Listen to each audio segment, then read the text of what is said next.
Friends, मेरा नाम सिद्धार्थ मरपाल और आप देख रहे हैं जेएमएस अकेडमी। आज कक्षा में पढ़ने वाले हैं प्रश्नावली 1.C का पहला सवाल, जिसमें दिया है सिद्ध कीजिए कि √3 एक अपरिमेय संख्या है। हमको सिद्ध करना है। तो अपरिमेय की परिभाषा हम बता चुके हैं पहले ही वीडियो में। अपरिमेय किसे कहते हैं? जिसका पूर्ण वर्ग पूरी तरीके से न निकाला जा सके उसे अपरिमेय संख्या कहते हैं। तो चलिए स्टार्ट करते हैं। देखिए, सिद्ध कीजिए कि √3 एक अपरिमेय संख्या है। तो हम हल में क्या लिखेंगे? पहले इसका विरोधाभास मान लेते हैं। माना √3 एक परिमेय संख्या है। ठीक, इसका विरोधाभास मान लिए और जो P के बटा Q के रूप में है, Q = नॉट 0। परिमेय संख्या की परिभाषा से इतना लिख लिए। और जहां P और Q हमारा क्या है? पूर्णांक है, तथा P Q पूर्णांक हो गया तो तथा जिस P और Q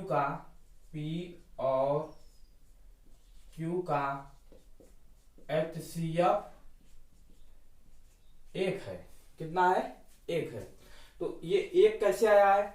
आप लिख सकते हैं यहाँ पर √3 एक परिमेय संख्या है जो P के बटा Q के रूप में है और P और Q क्या है? स्वअभाज्य है। स्वअभाज्य मतलब क्या होता है? जैसे 4 के बटा 2 है, इसको हम काट देंगे 2 दूना 1, इसका HCF निकालेंगे तो कितना आएगा? मतलब जो संख्या कटने लायक बचे ही नहीं उसे हम क्या बोलते हैं? स्वअभाज्य बोलते हैं। तो 2 के बटा 1 क्या हो गया हमारा? इसका HCF निकालेंगे तो 1 ही आएगा। HCF निकाल कर हम देखे भी हैं। तो आप इसको लिख सकते हैं, इतना लिख लिए। तो देखिए, जो माने हो उसके बराबर कर ले। कौड़ी में 3 बराबर P के बटा Q, दोनों पक्षों का क्या करते हैं हम यहाँ पर? वर्ग कर दे। दोनों पक्षों का वर्ग करने पर जब देखिए दोनों पक्षों का वर्ग करेंगे तो इसका स्क्वायर P के बटा Q का स्क्वायर, तो 3 बराबर P स्क्वायर के बटा Q स्क्वायर। तो P स्क्वायर बराबर त्रिज्या गुणा करेंगे तो क्या होगा? 3Q square. तो P स्क्वायर के बटा 3 बराबर Q स्क्वायर। यहां तक तो सब बच्चे कर लेते हैं। इसके बाद जो लिखना होता है ना, उसी को आप ध्यान से देखेंगे तो लिखना क्या पड़ेगा।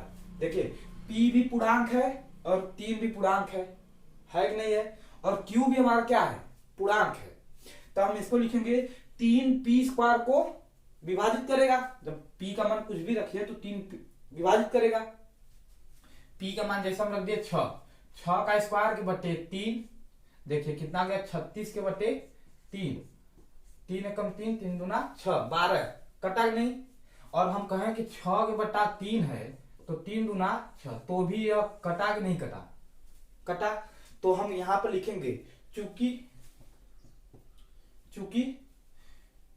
3P स्क्वायर को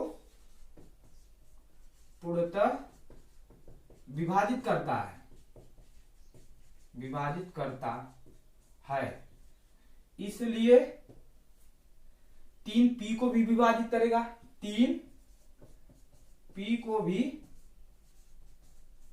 विभाजित करेगा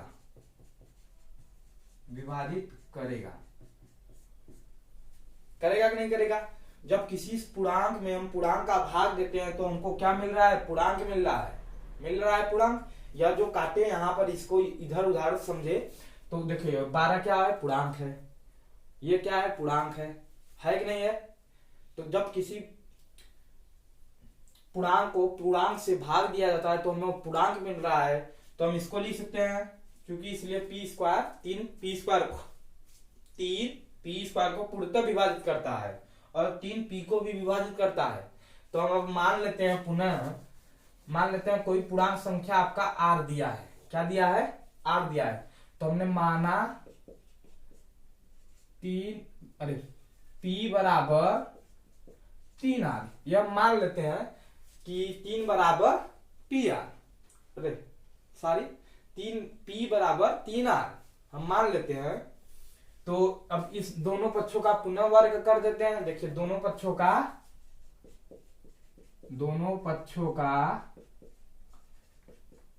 पुनः वर्ग करने पर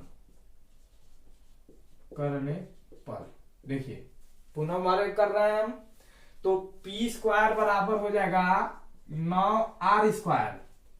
होगा कि नहीं होगा? और हमने P स्क्वायर का मान यहां पर निकाला था, P स्क्वायर बराबर 3Q² होता है, निकाला था कि नहीं? P स्क्वायर बराबर 3Q²। तो P की जगह क्या लिख सकते हैं? 3Q² बराबर 9R²। तो 3Q² के बट्टे 9 बराबर R²। 3 त्रिके 9, Q² के बट्टे 3 बराबर R²। देखिए फिर यही वाला हमारा बन गया, फिर यही चीज बन गया कि नहीं बना? यही फिर पिछले की तरह बन गया। तो Q भी पूर्णांक है, 3 भी पूर्णांक है और R भी आपका क्या है? पूर्णांक है। जब पूर्णांक है तो अब किसी संख्या में पूर्णांक से पूर्णांक का भाग दिया जाता है तो पूर्णांक बचता है, शेषफल क्या बचता है? पूर्णांक बनता है। ठीक, तो चूंकि 3Q² को भी क्या करेगा? पूर्णतः विभाजित करेगा, पूर्णतः विभाजित करेगा।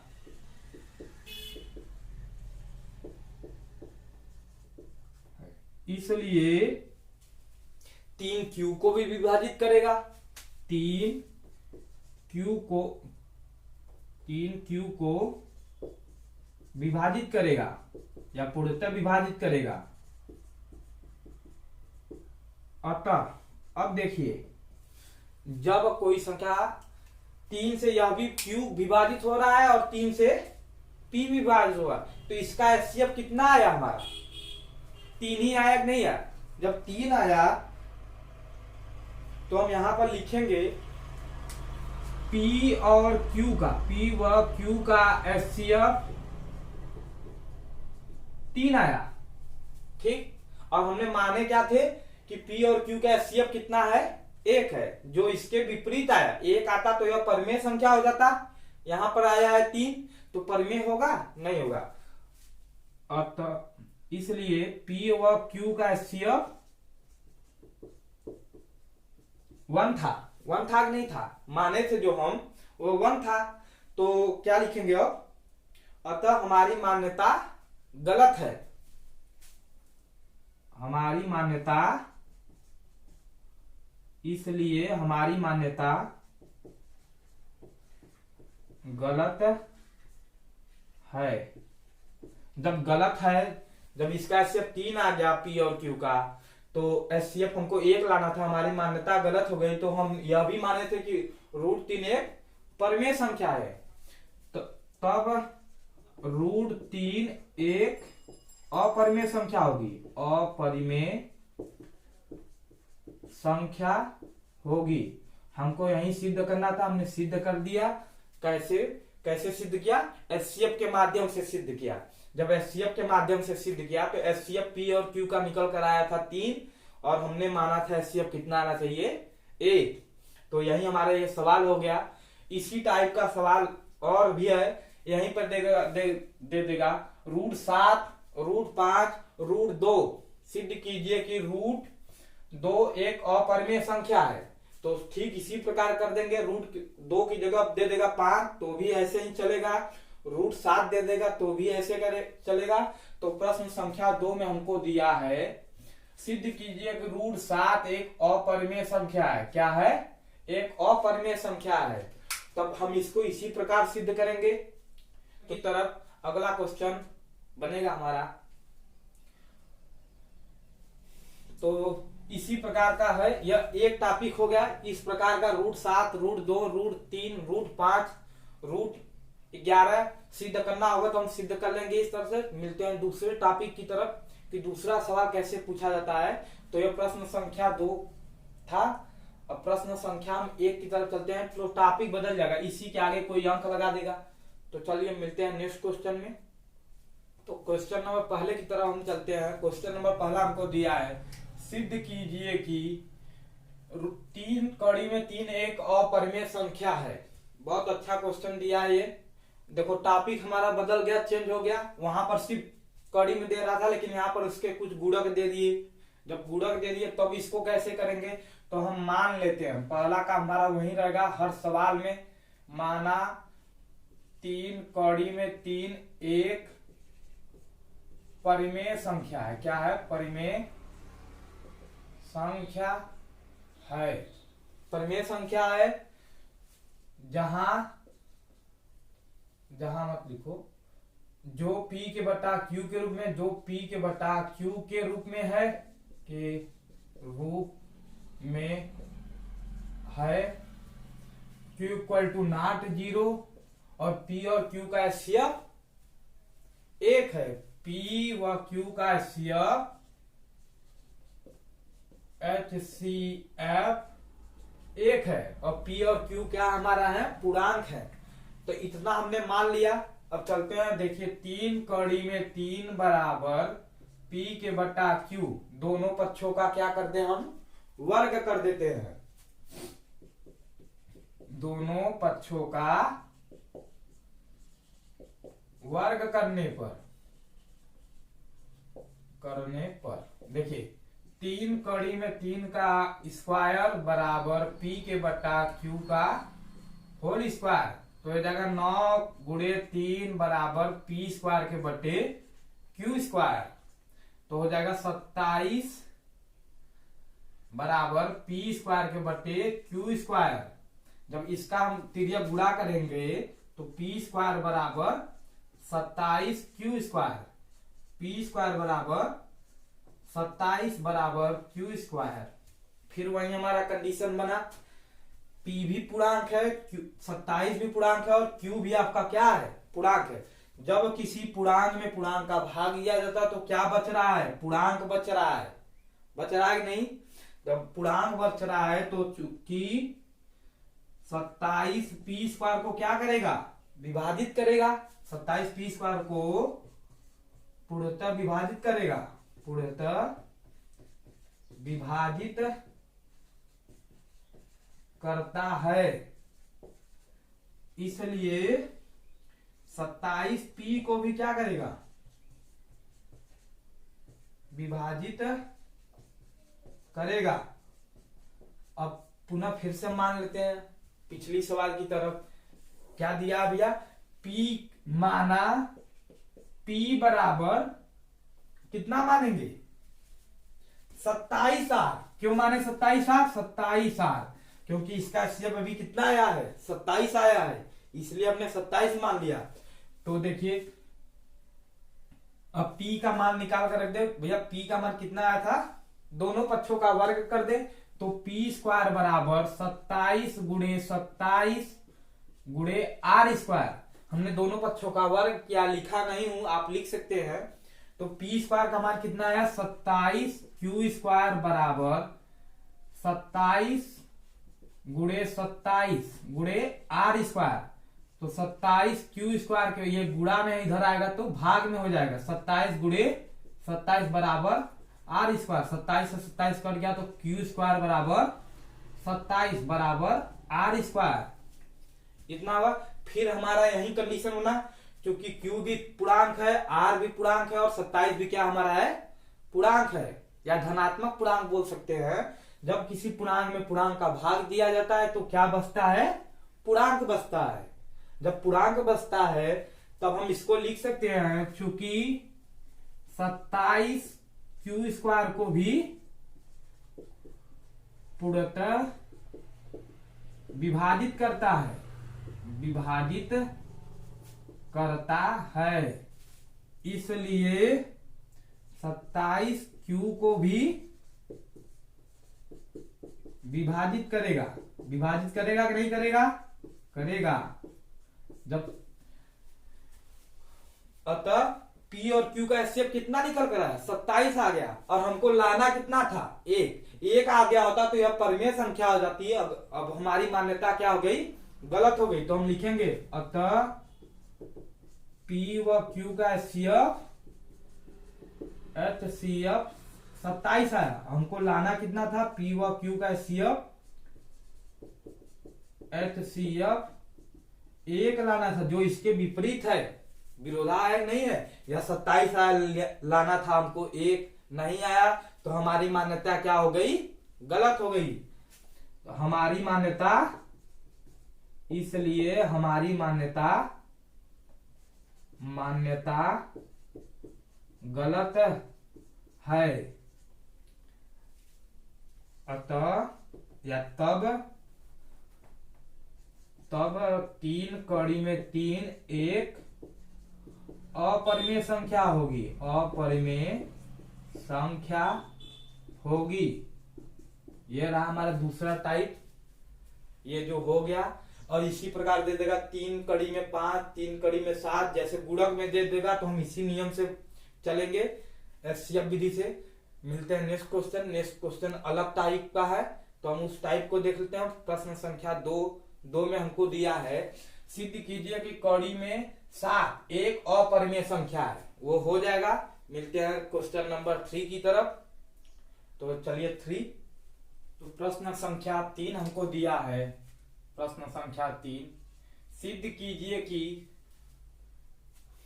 3 + 2 कड़ी में 5 एक अपरिमेय संख्या है। तो हम मान लेते हैं, माना 3 + 2 कड़ी में 5 एक अपरिमेय संख्या है, जो P के बटा Q के रूप में है।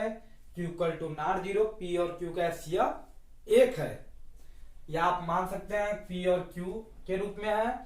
P और Q क्या है, सभाज्य संख्या है। सभाज्य संख्या को उदाहरण हमने बताया था, वहां पर सारी हमने अभाज्य बोल दिया था, सभाज्य संख्या है वो। तो चलिए हल करते हैं हम इसको। तो अब क्या होगा, 3 + 2 कड़ी में 5 बराबर P के बटा Q होगा। देखिए अब 3 को हम उधर भेजेंगे, तो 2 कड़ी में 5 बराबर P के बटा Q - 3। तो कड़ी में 5 बराबर 1 के बटा 2, या जब 2 को भेजेंगे तो P के बटा 2Q - 3 बटा 2, ये होगा हमारा, होगा। देखिए √5 आ गया, जब हमारा ये रूट में 5 आ गया, तो यह क्या हमारा है, हमने सिद्ध किया था पिछले सवाल में कि √5 एक अपरिमेय संख्या है। अब यहाँ पर लिखना है, ये बहुत छोटा क्वेश्चन है, लेकिन लिखना है P और Q क्या है, आपके पूर्णांक है। चूंकि P व Q पूर्णांक है, क्या है, पूर्णांक है, इसलिए P के बटा 2Q - 3 बटा 2 क्या होंगे, पूर्णांक होंगे। पूर्णांक होंगे, होंगे कि नहीं होंगे। जब पूर्णांक संख्या है, या पूरी संख्या क्या है, पूर्णांक है। जब पूर्णांक है तो परिमेय संख्या होगी, और इसलिए तब P के बटा 2Q - 3 बटा 2 एक परिमेय संख्या होगी, परिमेय संख्या होगी, परिमेय संख्या होगी। जब यह परिमेय संख्या है तो हम क्या लिख सकते हैं, इतना हो गया हमारा। अब इसके आगे हम लिखेंगे, परंतु P के बटा 2Q - 3 बटा 2 बराबर √5। यह हमारी पूरी क्या है, परिमेय संख्या है। जब परिमेय संख्या है तो यह क्या होगी, परिमेय होगी। इस हिसाब से तो वही होगी, परिमेय होगी। लेकिन हमने √3 की जगह 3 सिद्ध किया था कि अपरिमेय संख्या, √5 को भी करते तो क्या आता, अपरिमेय संख्या आता।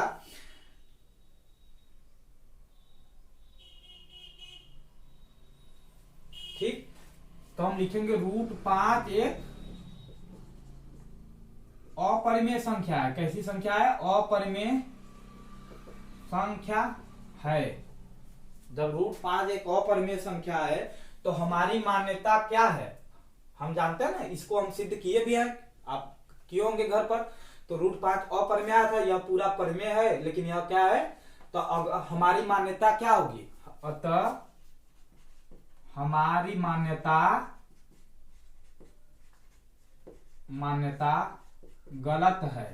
क्या है, गलत है। हमने जो माना था वो गलत हो गया। इसलिए 3 + 2 कड़ी में 5 एक अपरिमेय संख्या होगी। कैसी होगी? अपरिमेय संख्या होगी। पिछले क्वेश्चन से बहुत छोटा है, समझने वाली बात है इसमें, बस और कुछ नहीं है। समझ में आया तो बहुत अच्छा, नहीं समझ में आया तो एक बार फिर से वीडियो देखो, कुल समझ में आ जाएगा। शुरू से देखो, आप समझ में आएगा। देखिए यहाँ पर हमने जो टॉपिक सेम वही था। आप पी और क्यू को एचसीएफ नहीं लिख सकते हैं तो भी मत लिखिए, लेकिन हमने यह सिद्ध किया है ना, यह पूरा परिमेय संख्या है पिछली सवाल की तरह, यह पूरा पूर्णांक है, पूर्णांक या परिमेय संख्या है, और यह अपरिमेय संख्या है। तो √5 एक अपरिमेय संख्या है। यहाँ पर लिख दो, चूंकि हम जानते हैं कि √5 एक कैसी संख्या है? अपरिमेय संख्या है। अतः हमारी मान्यता जो थी, जो हमने माना था, वो क्या हो गई? गलत हो गई। जब गलत हो गई तो 3 + 2 कड़ी में 5 एक क्या होगी? अपरिमेय संख्या होगी। आई होप आप लोग समझे होंगे। मिलते हैं नेक्स्ट क्वेश्चन, क्वेश्चन नंबर 4 की तरफ। क्वेश्चन नंबर 5 हमको दिया है, सिद्ध कीजिए कि √3 - 1 अपरिमेय संख्या है। कैसी संख्या है? अपरिमेय संख्या है। तो मान लेते हैं, माना कड़ी में 3 - 1 एक परिमेय संख्या जो p के बटा q के रूप में है, जिसका एचसीएफ 1 है, और p और q कहा है? पूर्णांक है या सभाज्य संख्या है। ठीक, हम इसके बाद लिखेंगे कौड़ी में 3 - 1 बराबर p के बटा q लिखेंगे। दो अब क्या करेंगे? देखिए, कौड़ी में 3 बराबर p के बटा q + 1। देखिए समझने वाली बात है, यहां पर समझने वाली बात अब आया। देखिए फिर ये हमारा हो गया, तो हम क्या लिखेंगे? पिछले क्वेश्चन की तरफ, चूंकि p व q क्या है? पूर्णांक हैं, पूर्णांक हैं, इसलिए p + q + 1 पूर्णांक होंगे। जब पूर्णांक होंगे तो यह परिमेय भी संख्या होगी, इसलिए p के बटा q + 1 परिमेय संख्या भी होगी, परिमेय संख्या होगी। ये इतना समझ आया। अब देखिए, परंतु हम लिख देते हैं, परंतु p + q + 1 बराबर कौड़ी में 3। जब कौड़ी में 3 आ गया, या परिमेय संख्या है या अपरिमेय संख्या, तो चूंकि कौड़ी में 3 एक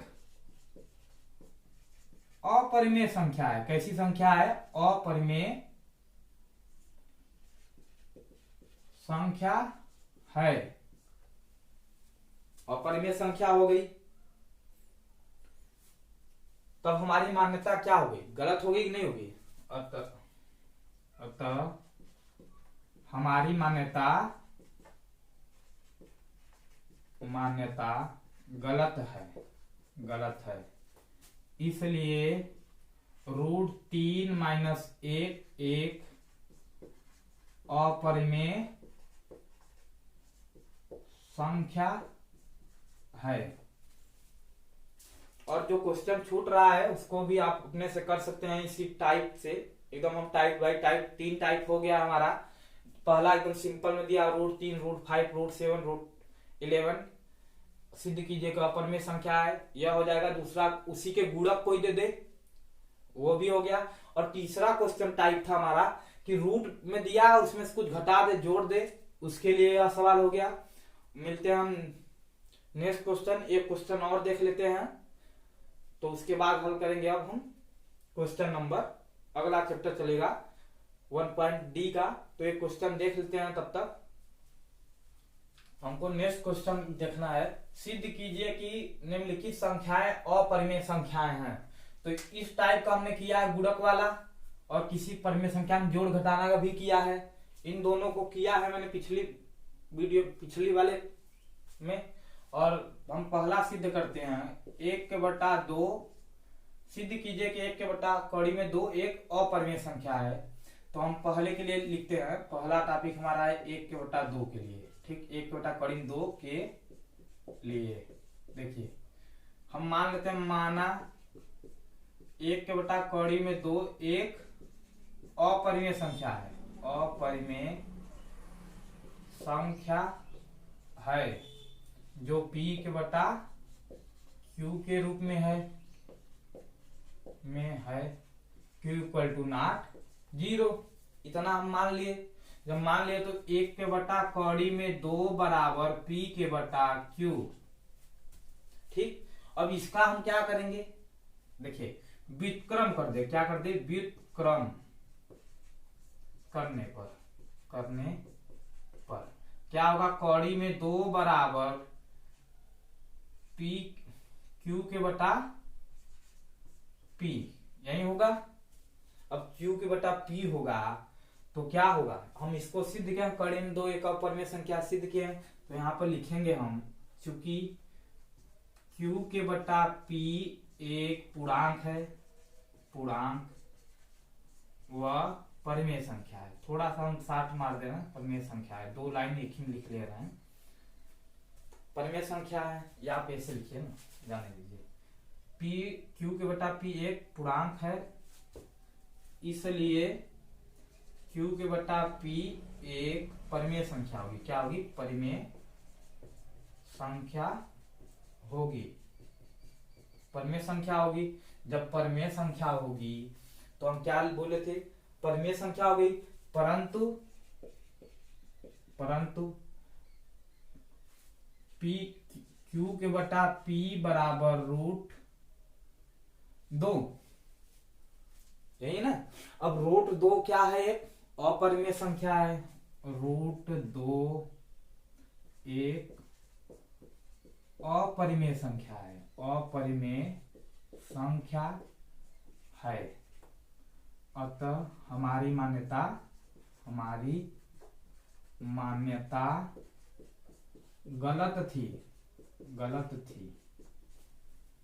इसलिए 1 के बटा कौड़ी में 2 एक अपरिमेय संख्या होगी, अपरिमेय संख्या होगी। ठीक, समझ में आया। मिलते हैं हम नेक्स्ट वीडियो में। नेक्स्ट वीडियो में चलेगा 1 पॉइंट का डी। तो आई होप आप लोग पूरा सॉल्व कर लेंगे घर पर। नहीं आएगा तो आप कमेंट करके हमको बताइए कि ये वाला क्वेश्चन हमको नहीं आया। तब तक के मिलते हैं। जय हिंद, जय भारत।